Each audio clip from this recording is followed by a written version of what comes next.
Good morning, guys. I'm over here ducking out of the wind so we don't get it on the mic. It is basically first thing in the morning here, about 8:30, and I visited with Tony. Oh, first, Dave, I want to say, don't get the Snap-on high dollar diagnostic machine. Tony doesn't like it. If you're going to get something, go back to the manual on the vehicle that you have and use the recommended I just can't remember the name. I'm not trying to, use platitudes here, but use the recommended one because they're way better. And if they're old, guess what? They don't need all that other stuff on them for your motor. So just, I know the name of it in my manual, but I can't remember it. Not the Snap-on. He doesn't like it. So here's what happens. We have a little powwow this morning, and he said, I kind of slept on it and was thinking about the situation, and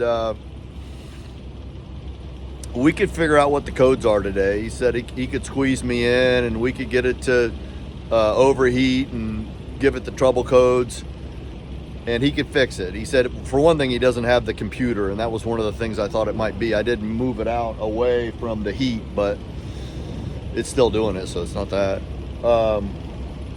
So with that, he said, what do you want to do, man? It's got 7 cylinders. I'm bashful about signing off on it getting 2,300 miles that way.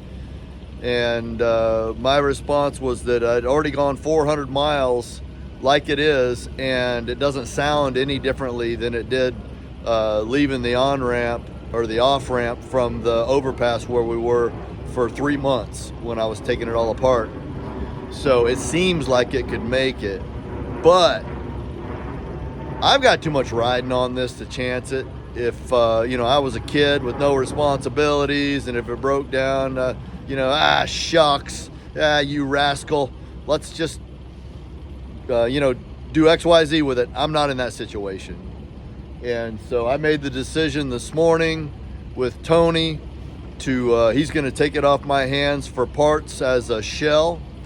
And my plan B was always to go into the paper and see what I could find in the way of a Tahoe, GMC, something with the LS motor, in the way of a Suburban.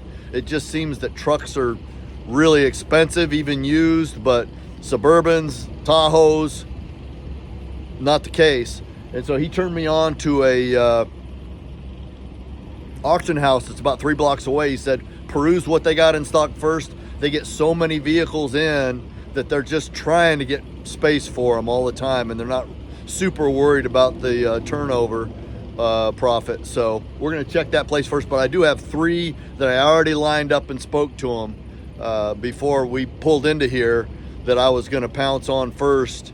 And so that's the new plan. I'm going to get me something with that LS motor and as much room as I can get, pack everything of value out of the Skoolie into that. Probably gonna put the motorcycle in the ProMaster and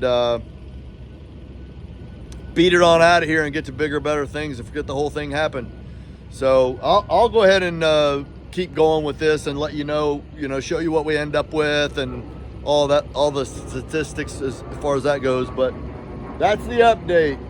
The road ends here for this T444E 3600 Thomas Vista.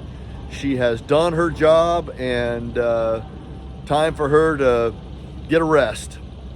And it's time for us to move on, and we'll keep the story going if you guys are interested in keeping up with it. All right, see ya.